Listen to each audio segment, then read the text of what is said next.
الحمد لله وكفى وسلام على عباده الذين اصطفى أما بعد فأعوذ بالله من الشيطان الرجيم بسم الله الرحمن الرحيم واذكر ربك إذا نسيت وقل عسى أن يهديني ربي لأقرب من هذا رشدا ولبثوا في كهفهم 300 سنين وازدادوا 9 قل الله أعلم بما لبثوا له غيب السماوات والأرض أبصر به وأسمع ما لهم من دونه من ولي ولا يشرك في حكمه أحدا واتل ما أوحي إليك من كتاب ربك لا مبدل لكلماته ما لهم من دونه من ولي ولا يشرك في حكمه أحدا صدق الله العظيم.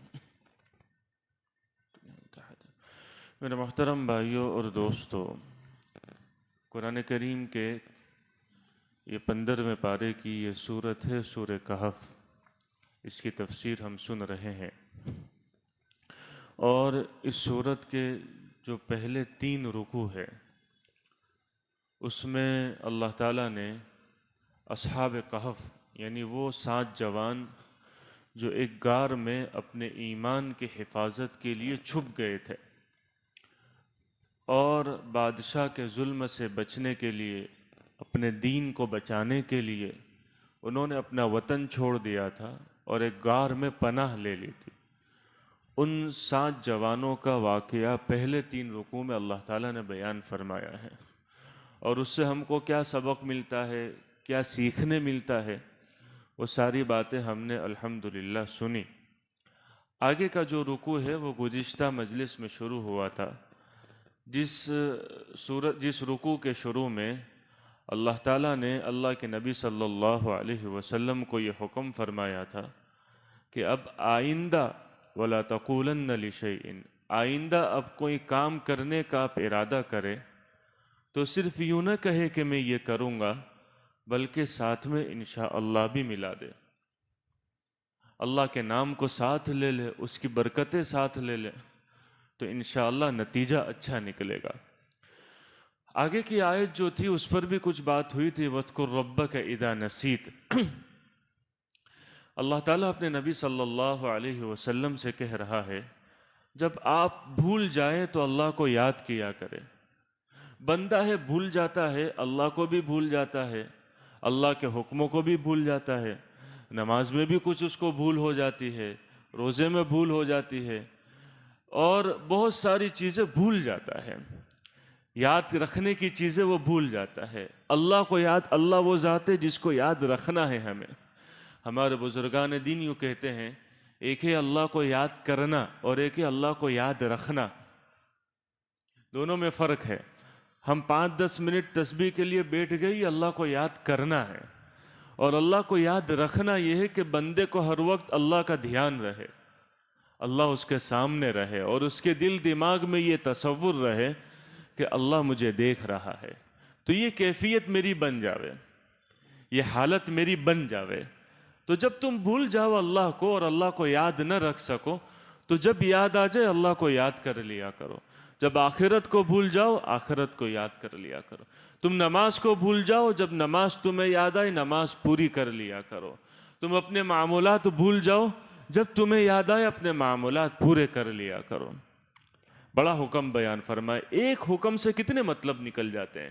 وَاذْكُرْ رَبَّكَ إِذَا نَسِيتَ. اے نبی صلی اللہ علیہ وسلم اپنے پروردگار کو یاد کیا کیجئے جب آپ بھول جائیں. وَقُلْ عَسَىٰ أَن يَهْدِيَنِي رَبِّي لِأَقْرَبَ مِنْ هَذَا رَشَدًا.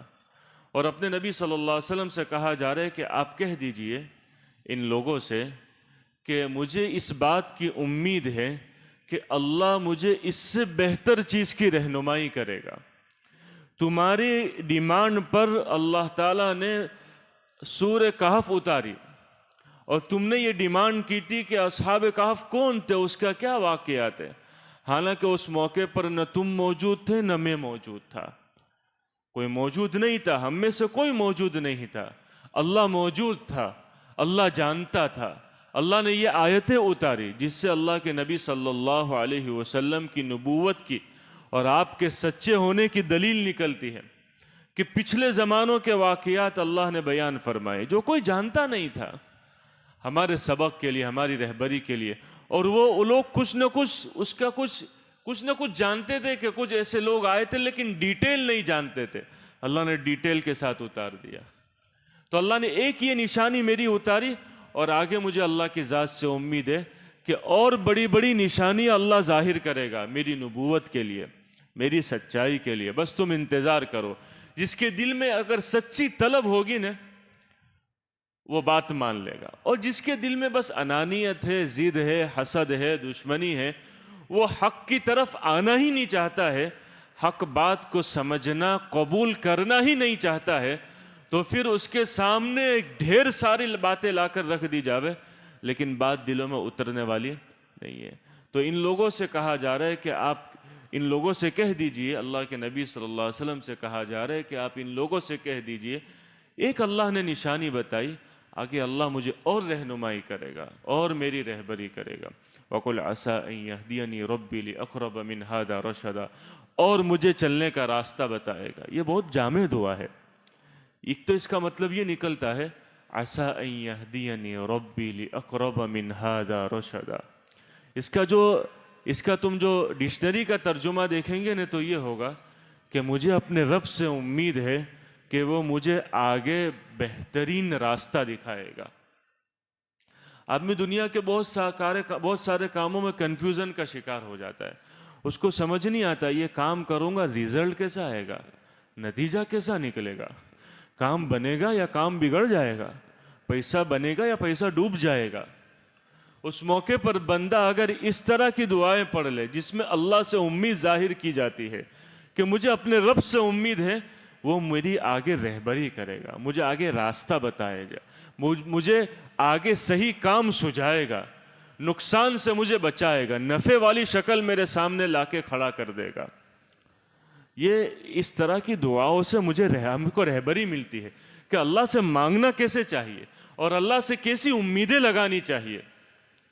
آدمی ہوتا ہے نا بہت سارے کاموں میں وہ تذبذب کا کنفیوژن کا شکار ہو جاتا ہے کہ کیا ہونا چاہیے. ڈر ہوتا ہے اس کو، پتہ نہیں آگے کیا ہوگا، کہیں لڑکی کا پیغام آیا یا کہیں کوئی پیسہ انویسٹ کرنا ہے یا کچھ بھی ہے. لیکن آدمی بہت سارے موقع پہ آگے کے لیے ڈرتا ہے کہ اب آگے کیا ہو جائے گا. ایسے موقع کی یہ دعائیں ہیں عَسَىٰ أَن يَهْدِيَنِي رَبِّي لِأَقْرَبَ مِنْ هَٰذَا رَشَدًا. میرا رب ابھی جو احوال ہے وہ تو ہے ہی اچھے ہیں لیکن آگے بھی میرا رب میرے لیے اچھے کام کرے گا، میرے لیے اچھی رہنمائی کرے گا، مجھے صحیح راستہ دکھائے گا اور مجھے نقصان سے بچائے گا، نفع والی راستے پر مجھے لا کے کھڑا کر دے گا. یہ ان دعاؤں میں یہ سارے مطلب نکلتے ہیں. خیر آگے کی بات ہے وَلَبِثُوا فِي كَهْفِهِمْ 300 سِنِينَ وَازْدَادُوا 9. اب یہ درمیان میں کچھ 2-3 آیتیں آ گئی تھی جو اصحاب کہف کا واقعہ چل رہا تھا. یہ کچھ اس کی اخیری 1-2 آیتیں اصحاب کہف کی ہے جس کے بارے میں اللہ نے بیان فرمایا ہے. جب اللہ تعالیٰ نے یہ آیت اتار دی کہ یہ اصحاب کہف جو تھے غار والے اپنے غار میں 300 سال رہے اور وَازْدَادُوا 9 سال اور زیادہ رہے. ڈائریکٹ 309 کیوں نہیں کہہ دیا؟ یہ اللہ نے حساب سمجھایا. کیا سمجھا حساب؟ اور یہ تو حساب بدیہی ہے، ہر ایک جانتا ہے، لیکن چونکہ قرآن سے ہم کو یہ بات معلوم چلتی ہے کہ سورج بھی اللہ کا بنایا ہوا ہے، چاند بھی اللہ کا بنایا. بہت سارے سمجھتے کہ چاند تو اسلامی ہے، سورج دوسروں کا ہے. ایسا نہیں ہے. چاند سے بھی اللہ کے حکم ہوتے ہیں، سورج سے بھی اللہ کے حکم ہوتے ہیں. نماز کے جتنے حکم ہیں نا نماز کے وہ سارے سورج سے طے ہیں. سورج نکلے گا تو فجر کی نماز کا وقت ختم ہو جائے گا. سورج جو ہے وہ کچھ اوپر آ جائے گا، اس کی روشنی ظاہر ہو جائے گی، اشراق کا وقت شروع ہو جائے گا. سورج ڈھل جائے گا تو زوال کا وقت شروع ہوگا.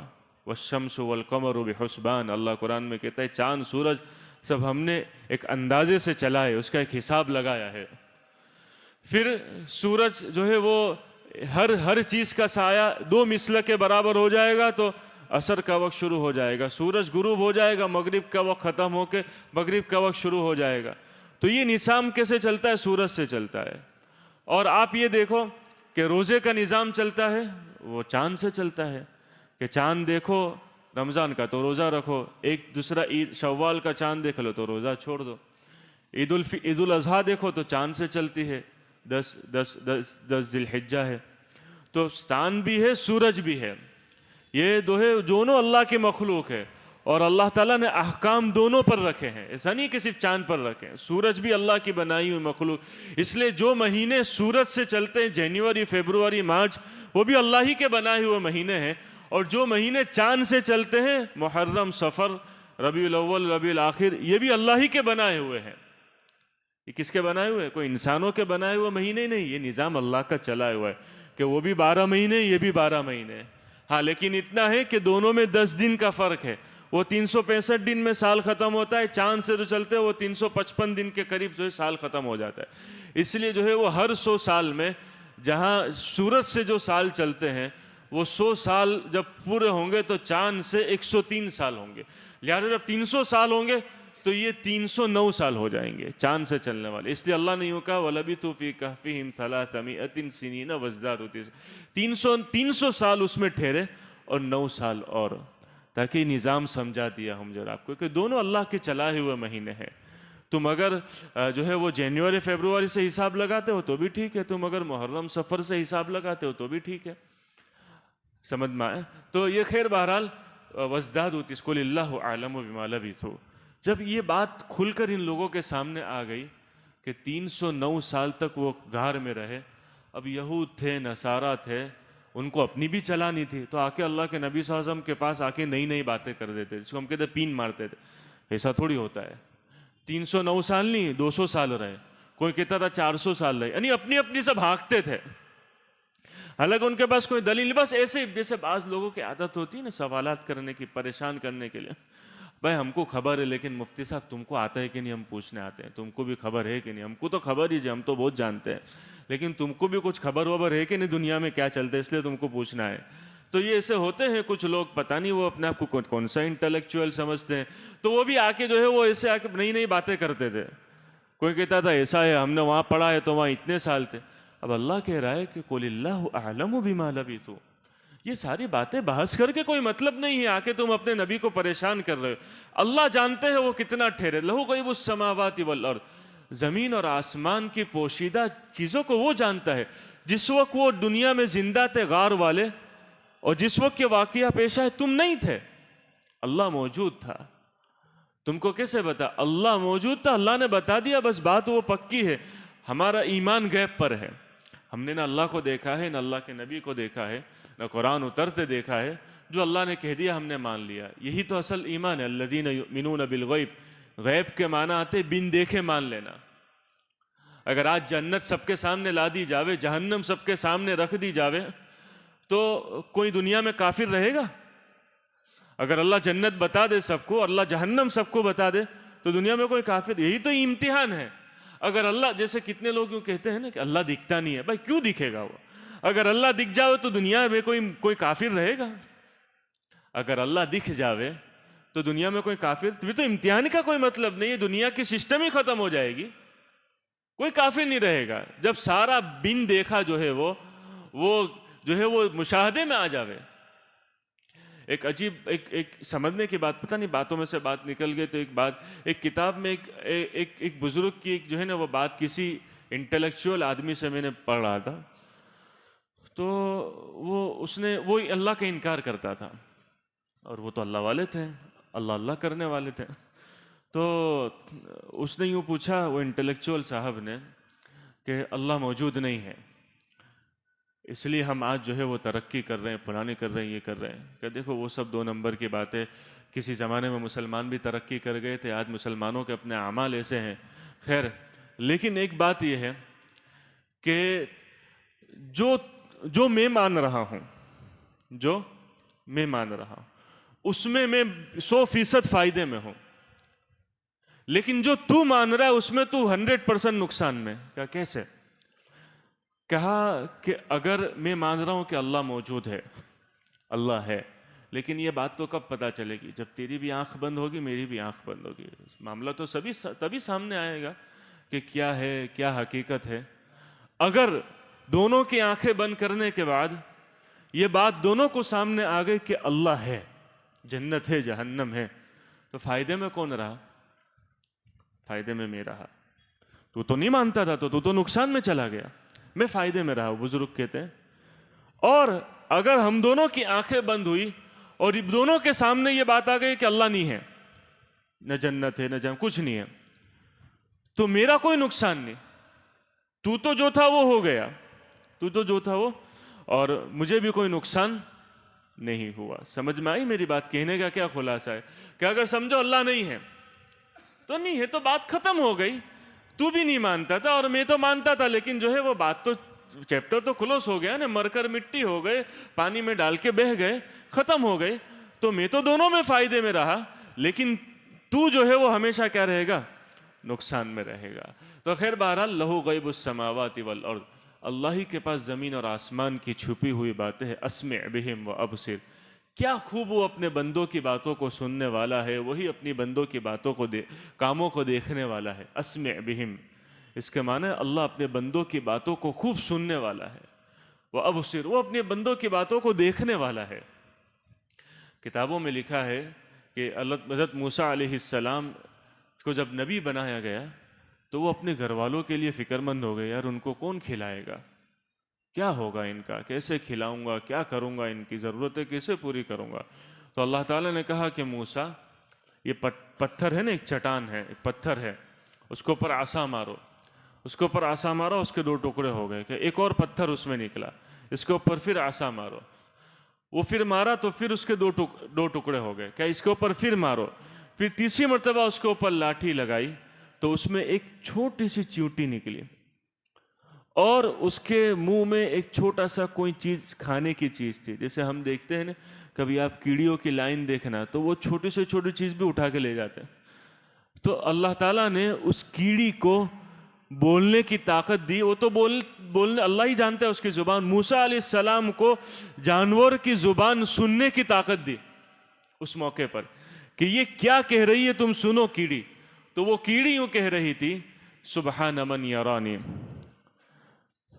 وَيَسْمَعُ كَلَامِي وَيَعْرِفُ مَكَانِي وَيَذْكُرُنِي وَلَا يَنْسَانِي۔ کیا زبردست بات ہے، کیا توحید ہے۔ سبحان من یرانی، پاک ہے وہ پروردگار جو مجھے دیکھتا ہے، وَيَسْمَعُ كَلَامِي، میری باتوں کو سن رہا ہے، وَيَعْرِفُ مَكَانِي، میری جگہ کو جانتا ہے۔ میں پتھروں کے نیچے بھی ہوں تو بھی وہ میری جگہ کو کیا ہے؟ جانتا ہے۔ وہاں تک وہ دیکھنے والا ہے، تحت الثری تک دیکھنے والا ہے، جہاں ہم نہیں دیکھ سکتے، جہاں ہم اوپر نہیں دیکھ سکتے، جہاں نیچے ہم نہیں دیکھ سکتے، وہ سب کو دیکھنے والا ہے۔ وَيَذْكُرُنِي، وہ مجھے یاد کرتا ہے لیکن میں اس کو بھول جاتا ہوں، وہ تو مجھے ہمیشہ یاد رکھتا ہے۔ وَيَذْكُرُنِي وَلَا يَنْسَانِي، اور میں بھول سکتا ہوں لیکن وہ مجھے کبھی بھولتا نہیں ہے۔ تو یہ اسمع بہم و ابصر، کہ وہ اللہ وہ ہے جو تمہیں ہر موقع پر سنتا ہے، تمہاری ہر بات سنتا ہے، تمہیں دیکھتا ہے۔ کیا ہے آگے کہ اسمع بہم و ابصر، اسمع بہم و ابصر ما لہم من دونہ من ولی ولا یشرک فی حکمہ احدا۔ اللہ یوں کہہ رہا ہے، یہ توحید سمجھائی جا رہی ہے کہ اللہ کے علاوہ تمہارا کوئی مدد کرنے والا نہیں ہے، اللہ کے علاوہ کوئی، ما لکم من دونہ من ولی، ولی کے معنی آتے ہیں دوست، کام بنانے والا، کام سنوارنے والا، کام کو یوں سمجھو ہینڈل کرنے والا، کام کو مینیج کرنے والا۔ تو اللہ کے علاوہ تمہارا کوئی ولی نہیں ہے، کام بنانے والا نہیں ہے۔ قرآن میں اللہ کہتا ہے، بہت سارے لوگوں کے بارے میں اللہ نے کہا کہ ہم ان کے ولی نہیں ہیں۔ وَالظَّالِمُونَ مَا لَهُم مِّن دُونِهِ مِّن وَلِيٍّ، ظالمین کا کوئی مددگار نہیں ہوگا، فلانے کا کوئی مددگار نہیں ہوگا، نافرمانوں کا کوئی مددگار نہیں ہوگا، ان کا کوئی ولی نہیں ہوگا، ان کا کوئی دوست نہیں ہوگا۔ تو اللہ کہہ رہا ہے تمہارے کام بنانے والا، تمہارا دوست، تمہارے کاموں کو سنوارنے والا اللہ ہی ہے، اللہ کے علاوہ مَا لَكُم مِّن دُونِهِ مِّن وَلِيٍّ، کوئی نہیں۔ وَلَا يُشْرِكُ فِي حُكْمِهِ أَحَدًا، اور وہ اپنے کام چلانے میں وہ کسی کو شریک نہیں کرتا۔ اس پر مجھے کچھ 2-4 باتیں بھی عرض کرنی ہیں، انشاءاللہ ان کو جو ہے وہ آئندہ مجلسوں میں بیان کر دوں گا۔ اللہ تعالیٰ ہم سب کو عمل کرنے کی توفیق۔ سبحانک اللہم وبحمدک، تبارک اسمک وتعالی جدک ولا الہ غیرک، اللہم صلی علی سیدنا محمد وعلی آل سیدنا مولانا محمد کما تحب وترضى بعدد ما تحب وترضى۔ ربنا ظلمنا انفسنا وان لم تغفر لنا وترحمنا لنكونن من الخاسرين۔ ربنا آتنا في الدنيا حسنة وفي الآخرة حسنة وقنا عذاب النار. اللهم إنا نسألك الجنة وما قرب إليها من قول أو عمل، ونعوذ بك من النار وما قرب إليها من قول أو عمل. اللهم إنا نسألك من الخير كله عاجله وآجله ما علمنا منه وما لم نعلم، ونعوذ بك من الشر كله عاجله وآجله ما علمنا منه وما لم نعلم. وصلى الله تعالى النبي الكريم. آمين برحمتك يا أرحم الراحمين.